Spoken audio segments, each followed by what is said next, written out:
I made the worst mistake. I forgot my running shoes. I come to you. I knew that you think that I'm joking, so I started by saying I'm being very, very serious. I forgot my running shoes. My instinct was to laugh, really, because if I was not laughing, I would have cried. We're going on a body trip, road trip, half marathon trip, everything trip. All-encompassing trip, and we're gonna take a long scenic route down the west coast of Scotland, part of the NC 500. It's going to be beautiful, Right. and it's officially less than 24 hours until my first ever trail half marathon. It's exciting. Let's go. Let's go. Let's go, vamos.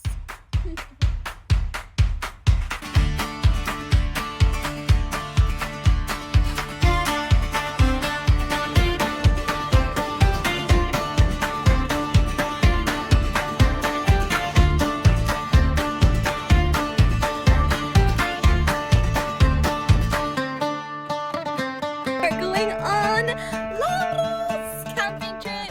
Everything is packed. The entire house is packed. And Laura had the audacity to ask, what did you ask me? If you packed the tent, because you packed everything, what if you don't have the tent? Yeah. Well, we have mustard and olive oil and board games, but what if I forget the tent?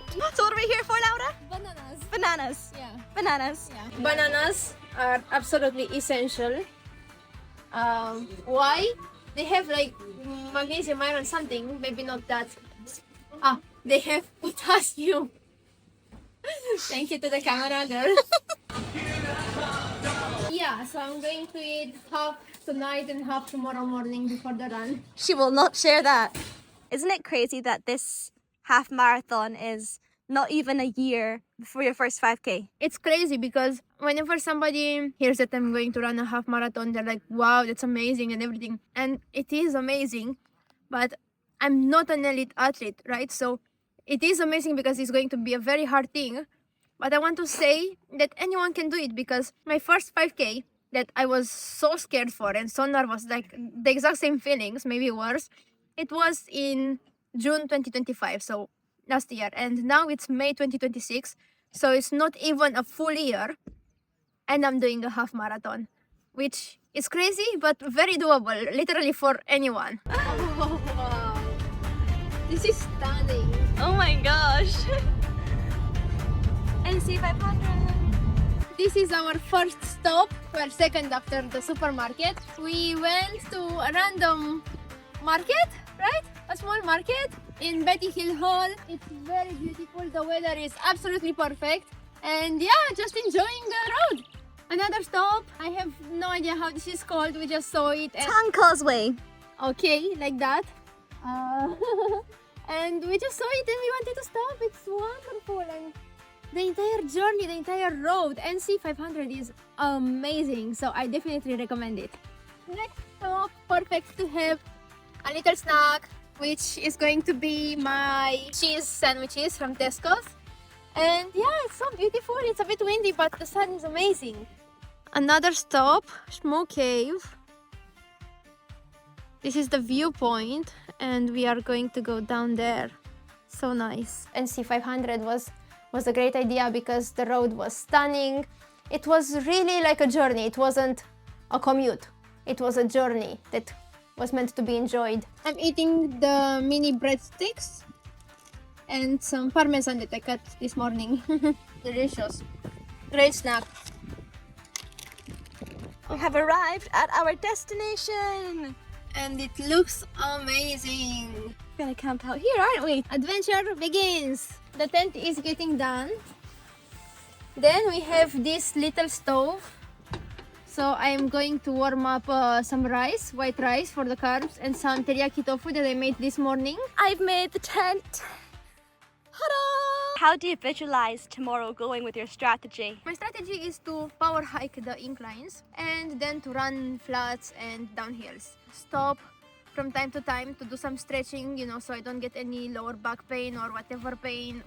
I don't know, sometimes I get those. What do you predict your final finishing time is gonna be? Oh, that's really hard. I just want to make the cutoff time, which is 4 hours. You're gonna do it. I made my strategy based on finishing in maximum 3 hours and 40 minutes, just in case something happens and I still have 20 minutes to spare. I know that I'm going to need to go to the toilet a few times, and of course there are no toilets on the mountain, so I'm going to lose some time looking for a tree to go behind or a big rock or something, because I'm also very shy. The goal is just to finish, but also to enjoy, because you know it's going to be my birthday, you know, the same day, so I want to take it all in, because I've been dreaming of this day for so many months, and now in a few hours I'm going to be there. Ready to sleep. It's very cold, like my fingers are red, my toes are red, so cold. But under the blanket, I have an electric blanket here. It's very, very nice. So I hope I can sleep well, because in 13 hours from now, race starts. And yeah, we have to wake up early to do a bunch of things, like I need to eat, I need to prepare, I need to shower, I need to figure out where to go for the race, to take the bib. Like there are so many things now. I'm getting stressed just talking about it. The point is, I forgot what the point was. Like I was saying good night. I made the worst mistake that a runner can make in any race, let alone their first ever half marathon on trails. For the viewers, can you take them back to the exact moment you realized you forgot your running shoes? It was the morning of the race. I was in the bathroom brushing my teeth. You know, you can forget anything, right? You can forget a t-shirt, you can forget socks, you can forget your leggings, you can get something. I forgot my running shoes. So it's either the barefoot ones, which my longest run ever in barefoot is 3 kilometers. So that's a no-go, I'm gonna get injured. Or my hiking shoes, which are very stiff, and they even give me blisters here when I walk in them. But yeah, I'd rather have blisters than, like, I don't know, something else. So I guess I'm just gonna hike my first half marathon very fast.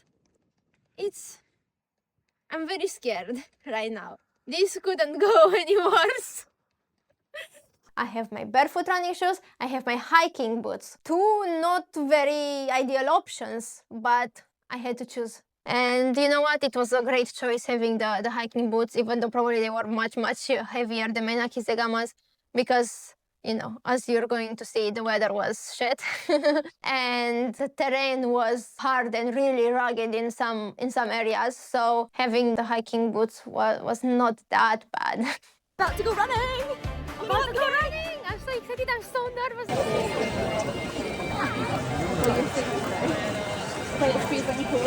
Race day has come. Your training's done. On Garmin as it is on Strava. Give us this day our daily miles, and forgive us our bonks as we forgive those who overtake us. Lead us not into DNF, and deliver us from chafing.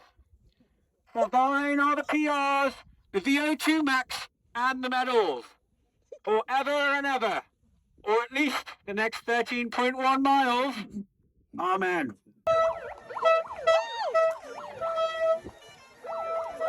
Already almost 2K in.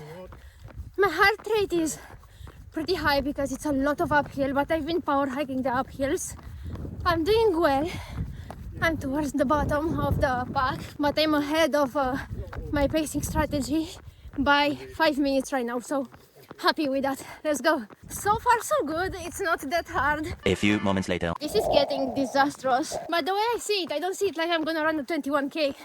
I just need to run 11K within the first 2 hours and a half, because if you're not by the turn point up at the mountain by that hour, your muscles will just retire you. And yeah, I'm gonna make it. This is great, I feel fine. This is the trail. This is the view so far. Very beautiful. I am running the flats and the downhills, and especially the downhills are great because it doesn't take much effort. And I'm power hiking the uphills. I am a bit tired, but I'm in good spirits. It's really nice. I just hope I'm not gonna be last, that's all. I'm almost last. There are just a few people behind me, but doesn't really matter as long as I finish and I get to the end in time. That's all that matters. We all get the same medal. I saw in a video and I learned this, and it really works. When you feel like you're out of air, it's not that you necessarily need more air, more oxygen. You have too much CO2, so you need to expel it. So you do this 3 times. Okay, and then you feel better. You feel like you can breathe again. If it doesn't work, do it again. 3.5k in, I'm already catching up to some people. I took over one person. I'm running again, slowly. I'm really tired, but I like taking over. So I'm gonna try to do it again. Let's see. Another one down. 4k in. I'm taking my first gel. The next water station is in like 1.5k or so. So I want to finish it by then to like drink some water. There were some uphills. Crazy, it's hard to even hike.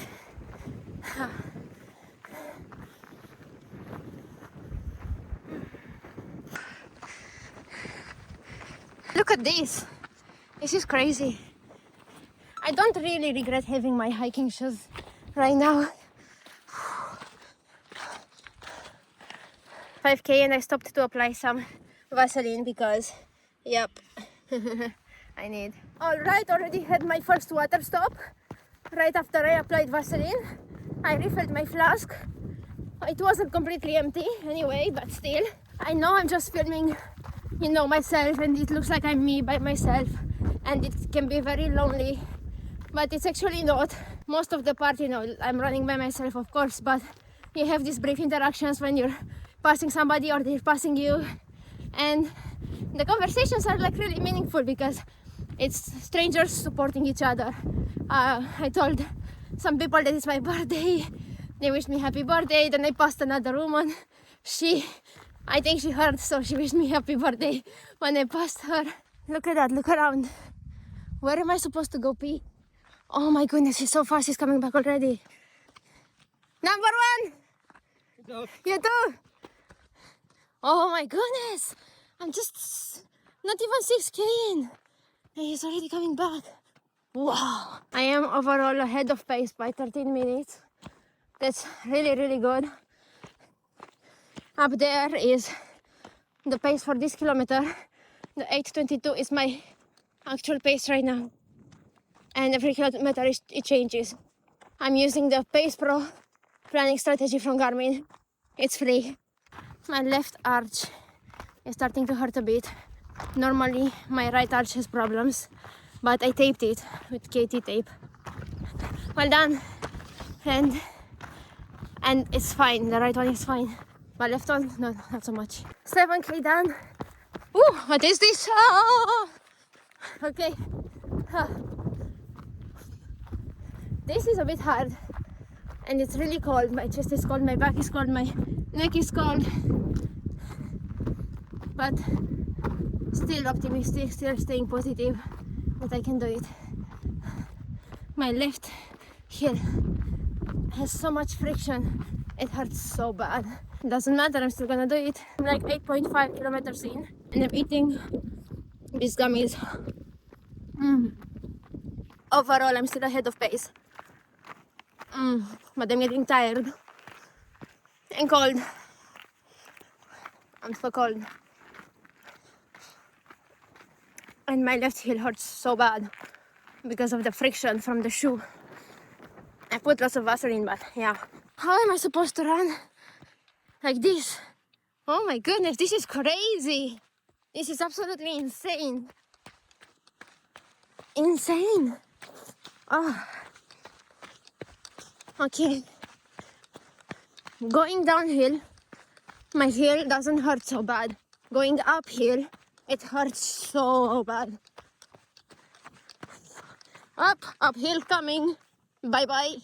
I turned around. This is amazing. So now going back. Oh, yeah, see what I have to deal with? I think I am the last one. So let's see how many people I can overtake until the end, if any. But I really have to be careful because you saw the trail. Not nice. Well, now it's raining and it's really muddy and it's really slippery and it's really cold and I'm really tired And I really don't want to be the last one. Like, oh, there's one more person here. Anyway, never mind. Anyway, going there and like turning back, it's so much fun because there's a dog there and like you have to give the dog a cuddle and then go on your way. Of course, I took my time. 10K done. I don't know how much longer I can film because it's really starting to rain. I have a bit of pain in my left arch. I should have tipped that too. I should tip my entire body. This is insane. Happy birthday, Laura. 11K in. This is getting disastrous. 1 hour and 45 minutes. Well within the planned strategy. Sorry, I look terrible probably, but the wind is right in my face. So is the rain. Oh my goodness. I'm just halfway there. Oh my goodness, God. Kilometer 11. Halfway. Rain was in your face, wind was blowing you over pretty much. You had sore heels from the friction because you were wearing the wrong shoes. You can't feel your fingers and your lower back was hurting. In fact, Laura, let's face it, everything was hurting, including your soul. So, what was happening inside your head at that moment? That was, I guess, maybe the point where I hit the wall. People hit the wall like much later in the race. That was for me the moment because I guess my strategy was wrong.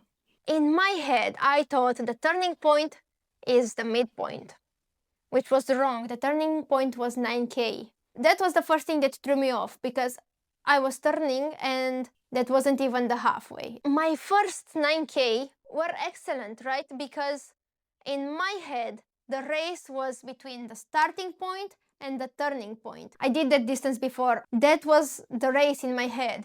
And I turned around and I was so far away from the 21K that mentally it was such a punch. It was so cold.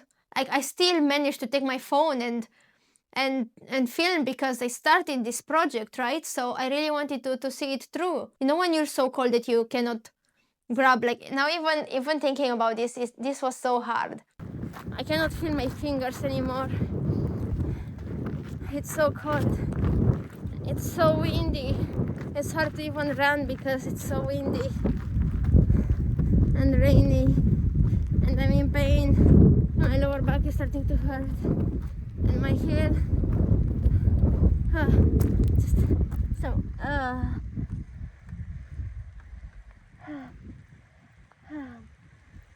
This is for my lower back. Oh my goodness. Okay, 12K. 1 hour and 55. Okay, that's pretty good. But I'm really slowing down now. But I got some more snacks. I'm just trying to keep moving. Just don't stop. Nobody is going to come and save me from here. Of course, the race was safe. Marshals were there, like somebody could have rescued me. That's not the problem. But in that moment, I felt, oh, I'm on my own with this. Like, I have to do this, I'm on my own. If I don't do this, like, you know, nobody will come and save me. But in my head, that was never an option. So retiring from the race, giving up, DNFing was never an option for me. And so the only thing that I was seeing was like, I have to finish this by myself. I willingly chose to do this on one of the happiest days of the year, my birthday, for some reason, to prove something. 15K done, 6 more to go. This is like terrible. I can barely control my legs anymore. My left knee hurts. Every kilometer like just feels longer and longer. It feels like an eternity. I'm going so slow. My lower back hurts. Yeah. But the view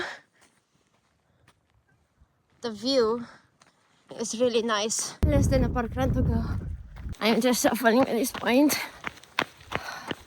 I'm just 3 kilometers from the finish. Doing my best. 2K to go. I'm not stopping. I am not stopping. This is not easy, but we finished with the trail part. Now I am in Lochinvar, so you can see these orange ribbons. I'm just following them until the finish. Still uphill, very much uphill. Positivity. We got this. Nah, never mind. We're back on trail. And it's all incline. The back of my knees hurt. I can barely keep my legs straight. It's hard to even walk this. You cannot even see in the video, but the incline is crazy. Like I came from down there. It's beautiful though. I'm gonna just take it in. It's raining again, but I am so close. Less than 1 kilometer away. There she is! Go, Laura! Woo! High five! Woo!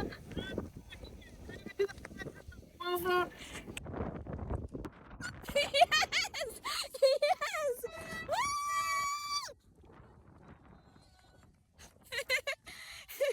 Yeah!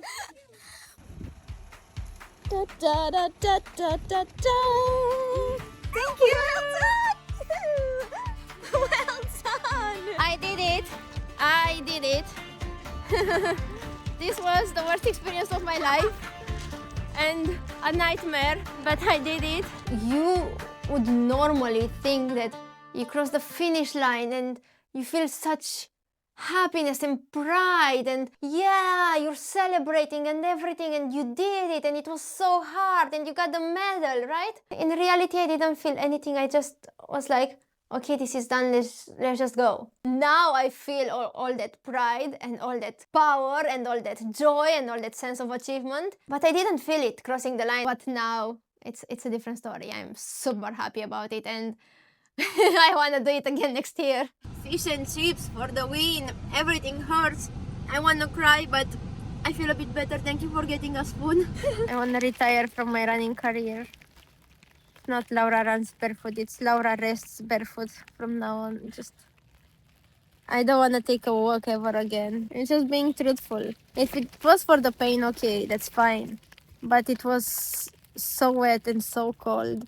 And it was raining and the wind was blowing from the front and I was just so cold and I couldn't move my fingers or feel my fingers or do anything for that matter. It was so terrible. And now, even now, I'm in pain and I just want to cry. The only thing I went through with this was because I announced it everywhere. Were you really that close to quitting? And I was so close to not starting it when I saw the weather, and I would have been very right and very wise, but I was not. Were you peer pressured? Internet fan peer pressured? No, because I told everyone. I told my family, all of my friends, the internet. Yeah, I made so many videos with like 4 weeks until my first half marathon, 3 weeks, 10 days, 9 days, 4 days, 3 days. Yeah. Oh my goodness. Yeah. But I did it, and I have the medal to prove it, and the Garmin, and then that's that. That's pretty much it. Shall we speak to you when you're more rested? Okay, let's try. I'm stronger for it, for living it, and now that, you know, I'm not cold anymore, I'm not tired anymore, I'm not in pain anymore, I'm okay looking back, right? But if you were to put me to relive that day, it would be really, really hard. I can do anything now. Like, my mindset shifted so much. Nothing seems as hard as what I've been through in this race. Mentally, I'm stronger. Physically, I know I'm stronger. I feel it, right? Even if I go through pain, through anything, I know my body can recover and so on. But mentally, it really helps knowing that you've gone through something so hard and you pushed through and you didn't give up, and that you have that mental power and that spirit in you. The next day, we did a boat tour, seeing the wildlife on the western coast. We saw seals, so many seals. We had binoculars and we were watching the seals, and it was great. Good girl. Oh! I'm trying to take me. What did you just ask me? Are we doing Katie's house? Can you recall what you said to me last night?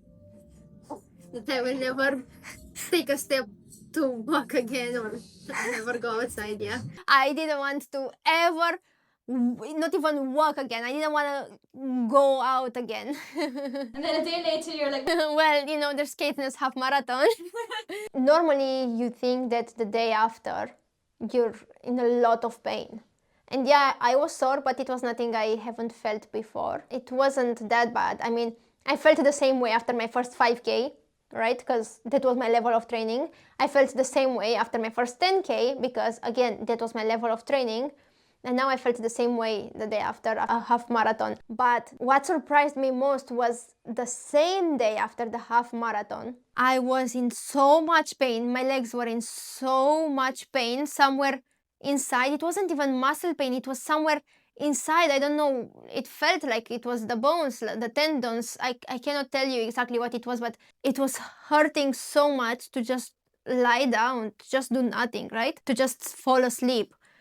So yeah, I took a painkiller and then it helped and I was able to go to sleep, but that surprised me a lot. so you were third last, and now you're making a documentary about it. Why is that story so worth telling, and why does it deserve to have a film? I love watching running documentaries, and many people I see on TikTok, because they recommend watching running documentaries, and you see those with elite runners, you know, Kenyan runners, people that go and break the record, and those are so inspiring and so emotional and so motivational.